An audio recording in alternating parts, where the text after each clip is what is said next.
बिस्मिल्लाहिर्रहमानिर्रहीम, अस्सलाम वालेकुम। मैं हूं करामत मुगल और मेरे साथ हैं सईद बलोच साहब, सीनियर जर्नलिस्ट हैं, सुप्रीम कोर्ट कवर करते हैं। सईद बलोच साहब, बिलावल ने अपना आखिरी जलसा लाड़काना में किया और वही धमकियां और ये कहना बार बार कि अगर उनका मैंडेट चोरी हुआ तो वो क्या करेंगे। आज उन्होंने धमकी दी है, शायद इलेक्शन कमीशन को दी है, पता नहीं नादरा को दी है, पता नहीं निगरान हुकूमत को दी है या एस्टेब्लिशमेंट को दी है, कुछ समझ नहीं आई उस स्टेटमेंट की। मुखातिब तो थे वो लोगों से और कहते हैं कि अगर किसी ने छेड़छाड़ की मेरे मैंडेट के साथ तो फिर वो आप लोग इमरान खान को भूल जाएंगे। इमरान खान का मैंडेट चोरी हुआ था तो 126 दिन धरना दिया था इमरान खान ने। इतना स्टेमिना क्या है इनमें कि 126 दिन अपने लोगों को ढी चौक में बिठा सके और अपने मैंडेट के लिए लड़ाई लड़ सके। ये बिलावल भुट्टो, सॉरी, भट्टी, वो हमारे एक दोस्त है बिलावल भट्टी, बिलावल भुट्टो की इस धमकी को कैसे देख रहे हैं। और दूसरा, बुशरा बीबी ने एक दरख्वास्त दी है कि मुझे अडयाला जेल मुंतकिल किया जाए। ये कैसी दरख्वास्त है, इस पर बात करेंगे। पहले बताएं, बिलावल साहब मुखातिब किससे थे और जो धमकी वो दे रहे उस पर अमल कर सकेंगे? बहुत शुक्रिया करामत मुगल साहब। असल में बिलावल की हालत उस बच्चे जैसी है जिसके हाथों में ना वो टॉफियां जो है ना वो दोनों हाथों में उसने पकड़ी हुई हैं, हाथ भरे हुए हैं उसके। और वो टॉफियां चौके उसने चुराई हुई हैं और उसको अब खतरा ये है कि ये जिसकी हैं वो मुझसे वापस ले लेगा। तो वो अब आगे से लगा रहे हैं तड़ियां कि अच्छा। मेरे को टाफियां खोईगा तो फिर मेरे तो बुरा कोई नहीं होना, तो मैं इंज करांगा तो उंज करांगा। तो वो अब लगा रहे हैं बढ़के। और जहां तक आपने बात की है ना बिलावल की कि ये 126 दिन का जलसा धरना कर सकते हैं। सर ये लोग पूरी पीडीएम की बात कर रहा हूँ और वो दीगर भी तमाम सियासी जमातें जो पीडीएम के होते हुए किसी न किसी तरह उस इत्तेहाद का हिस्सा थी लेकिन पार्लिमानी सियासत में का हिस्सा नहीं थी। ये तमाम सियासी जमातें अगर मिल भी जाएं तो मेरे ख्याल में ये इमरान खान के पैरों की धूल को भी नहीं पहुंच सकते।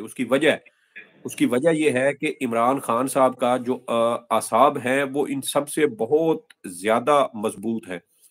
मुझे बताया ना कि ये जो प्रोपेगेंडा करते रहे इमरान खान साहब के खिलाफ कि इमरान खान साहब जो है वो नशा करते हैं, कोकेन पीते हैं, वो शराबें पीते हैं, वो नशा किए बगैर उनका एक मिनट नहीं गुजरता, वो ये कीड़े मकोड़ों से डरते हैं, चूहों से डरते हैं, छिपकली से डरते हैं।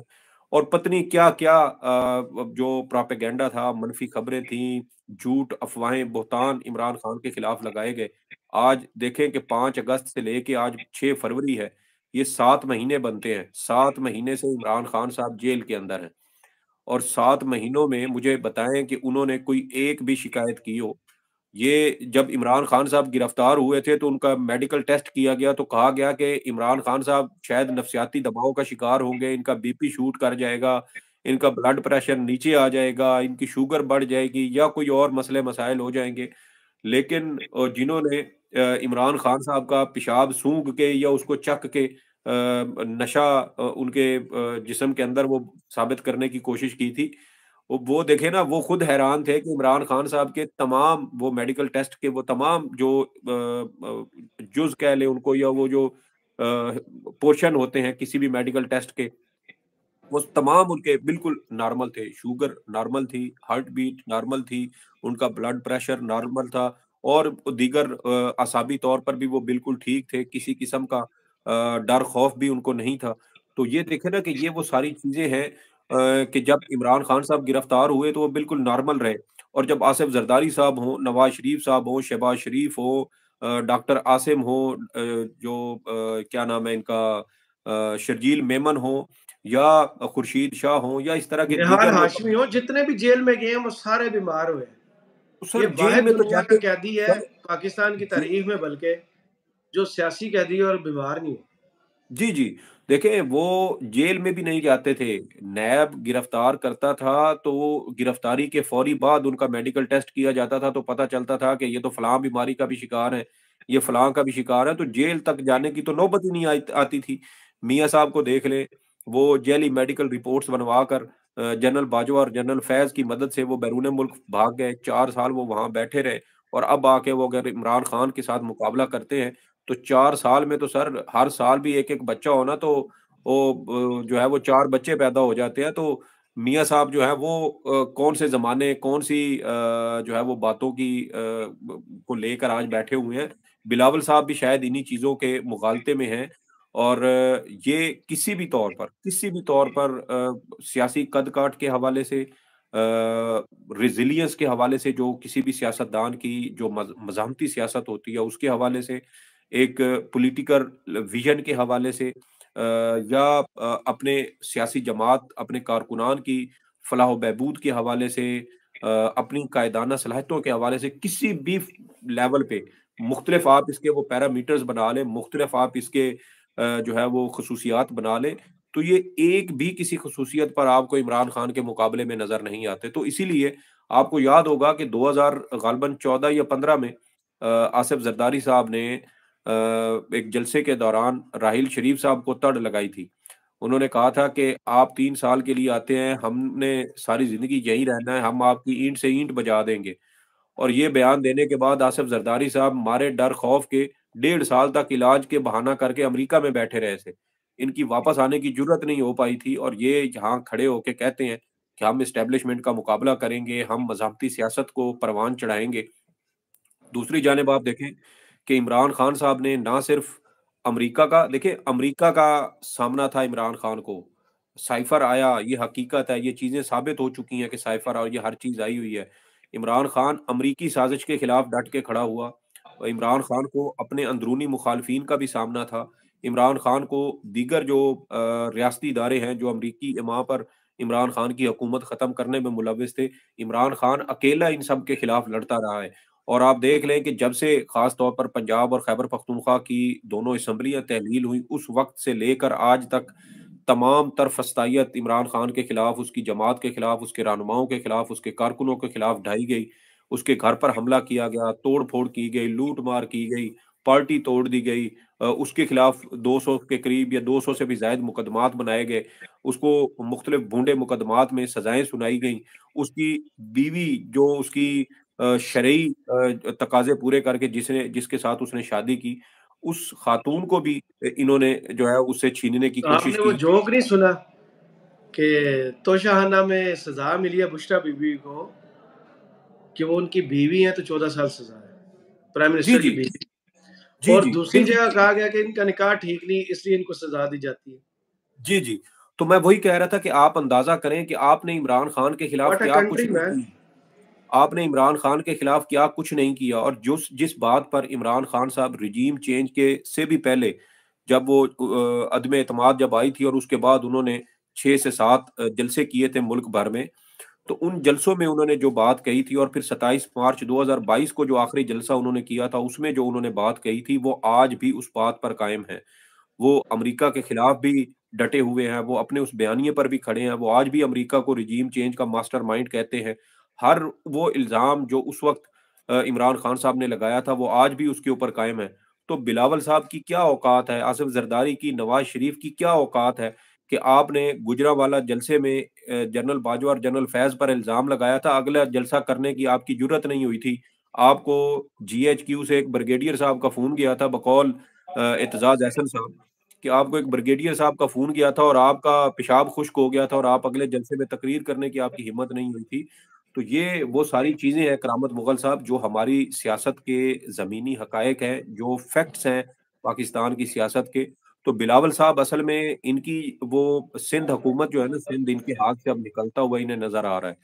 और सिर्फ़ वो सिंध को बचाने के लिए, जिसको ये कहते हैं ना कि जिसने मेरे मैंडेट छीनने की कोशिश की, तो आप फिर इमरान खान को भूल जाएँगे। बिलावल के हाथ से सिंध निकल चुका है। हम इसके ऊपर पहले भी मुतअद्दिद वीडियोज़ कर चुके हैं, हम पहले भी इसके ऊपर बात कर चुके हैं। बिलावल सिंध के निकल जाने की वजह से बहुत ज़्यादा खौफ़ज़दा हैं, बहुत ज़्यादा परेशान हैं, डरे हुए हैं, और इसी वजह से वो बार-बार ये जहाँ पर वो देखते हैं ना कि प्यार से कोई चीज़ नहीं हो रही, कहीं पे मिन्नत तरले से नहीं हो रही, फिर वो आँखें दिखाने की कोशिश करते हैं। हर हरबा इस्तेमाल कर रहे हैं कि किसी तरीके से सिंध बच जाए, सिंध बचा लें, सिंध बचा लें। क्योंकि सिंध के अंदर पिछले 15 साल से इन्होंने जो अंधेर नगरी मचाई हुई है, वो अभी 2 दिन पहले आप देखें ना, कराची में जो बारिश हुई है, उससे आपको अंदाज़ा हो गया होगा कि पिछले 15 साल में इन्होंने सिंध के अंदर क्या किया है। तो ये बिलावल सिर्फ़ सिंध को बचाने की कोशिश कर रहे हैं कि सिंध हमसे ना छीने, बाकी पूरे मुल्क में आपने जो कुछ करना है कर लें। लेकिन दी न्यूज़ का सर्वे है कि सिंध के अंदर भी पीपल्स पार्टी 1% उस वक़्त था। अब मेरे ख़्याल में ये चीज़ें मज़ीद बेहतर हो चुकी होंगी पीटीआई के हक़ में। मुझे अभी भी मेरी ऑब्ज़र्वेशन ये है कि पाकिस्तान तहरीक-ए-इंसाफ अगले ये जो 8 फरवरी को आम इंतखाबात होने वाले हैं, इन आम इंतखाबात में मरकज़ समेत चारों सूबों में मुझे अभी भी पीटीआई भारी अक्सरियत के साथ हुकूमत बनाते हुए नज़र आती है। और यही सही। वो चीज़ें जो बिलावल को खौफ़ज़दा कर रही हैं, जो बिलावल को के लिए डरावना ख़्वाब बन चुकी हैं। और अभी देखें ना कि वो आज भी शायद मैंने कहीं किसी की ट्वीट एक पढ़ी थी, जिसमें उन्होंने लिखा था कि वो तमाम ब्यूरोक्रेट्स, वो पुलिस के अफ़सरान जिन्होंने इन 2 सालों में पीटीआई के खिलाफ रियासती फस्तायत ढाई है, वो मुमकिना इंतखाबी नताइज को पहले से ही महसूस करते हुए शायद बैरून मुल्क भागने और फरार होने के चक्करों में अब बहुत सारे लोग, बहुत सारे ब्यूरोक्रेट जो इस तमाम तर नंगी फस्तायत का हिस्सा रहे, जिन्होंने तरक्कियों के लिए और मुक़्तदर हलकों को खुश करने के लिए पीटीआई को मज़ालिम का निशाना बनाया, ख़वातीन की इज़्ज़तों पर हाथ डाला, औरतों बच्चों पर तशद्दुद किया, हरासा किया, उमर डार की वालदा के साथ जो सलूक हुआ, दीगर ख़वातीन के साथ जो ज़ुल्म और बर्बरियत जो है वो मचाई गई, वो सारी अवाम भूली नहीं है। हर घर को अंदाज़ा है। हर जो है वो पामाली जो इंसानी हकूक़ की चादर चारदीवारी की, औरतों बच्चों के हकूक़ की हुई है, वो लोगों को याद है, लिखी हुई है। तो इसी वजह से देखें ना हर कोई खौफ़ज़दा है, अब हर किसी को अपनी जान बचाने की पड़ी हुई है और 8 हर फरवरी किसी को मेरे ख़्याल अपनी में जान बचाने की तो पड़ी हुई है, लेकिन अडियाला जेल में दरख्वास्त देती मुझे भेज दें, ऐसे भी लोग इस दुनिया में हैं। इस दरख्वास्त देखिए की वजह यही क्या नज़र आती है? देखिए, करामत मुग़ल साहब बात ये है कि जब ये बुशरा बीबी की गिरफ्तारी की खबर चली थी ना, मुमकिना तौर पे ग़ालिबन अक्टूबर या नवंबर के महीने में चली थी। अंसार अब्बासी साहब ने खबर दी थी कि अगले चंद दिनों में नैब बुशरा बीबी को गिरफ्तार कर सकता है। तो उस वक़्त हमने कहा था कि ये दर हकीकत इमरान खान साहब को कमज़ोर करने की कोशिश की जा रही है। लेकिन उस वक़्त भी हमने यही बात की थी कि इमरान खान साहब अपनी बहनों को भी और अपनी बीवी को भी एतमाद में ले चुके हैं और वो इस बात पर मुकम्मल तौर पर वो इमरान खान के साथ हैं कि अगर इमरान खान को टारगेट करने के लिए, उसको झुकाने के लिए, उसकी घर की ख़वातीन को टारगेट किया जाता है, तो फिर हम इमरान खान की कमज़ोरी नहीं बल्कि उसकी ताकत बनेंगी। और बुशरा बीबी ने मेरे ख़्याल में इमरान खान की ताकत बनने का ही फ़ैसला किया है। क्योंकि एक तो ये वजह भी है क्योंकि इमरान खान साहब खुद भी जब इद्दत में निकाह वाले केस का फैसला आया था, तो उस दिन उन्होंने कहा था कि चूँकि हमारी बहुत सारी खवातीन जेलों के अंदर कैद हैं, तो मैंने बुशरा बीबी को कहा था कि ये मुनासिब नहीं लगता कि वो इन हमारे कारकुन खवातीन के जेलों में होते हुए वो किसी रेस्ट हाउस में या बनी गाला वाले घर में रहें। तो बुशरा बीबी भी इसके ऊपर वो इमरान खान के साथ खड़ी हुई नज़र आईं। क्योंकि बुशरा बीबी के खिलाफ भी आपको याद है प्रोपेगेंडा किया गया था कि वो भी इमरान खान के खिलाफ वादा मुआफ़ गवाह बनने लगी हैं और अब देखें कि उनका निकाह तक इन्होंने फासिद करार दे दिया, लेकिन वो खातून आज भी इमरान खान के साथ डट के खड़ी है। इमरान खान की कमज़ोरी बनने की बजाय वो उसकी ताकत बनी हुई है और इसीलिए उन्होंने इस्लामाबाद हाई कोर्ट से रुजू किया कि मुझे ना तो अपने बनी गाला वाले घर में रहना है और ना ही मुझे किसी रेस्ट हाउस में रहना है। मैं अडियाला और जेल में इसलिए मुझे अपने अडियाला जेल में खान साहब के साथ ही जो है वकील मुंतकिल साहब के करना साथ रहना चाहता हूँ। चाहती हूँ। बिल्कुल। बहुत शुक्रिया सईद बलोच साहब, आपके तज़िये का कमेंट्स बॉक्स में ज़रूर बताइएगा। वीडियो आपको कैसी लगी? इजाज़त दीजिए। अल्लाह हाफ़िज़।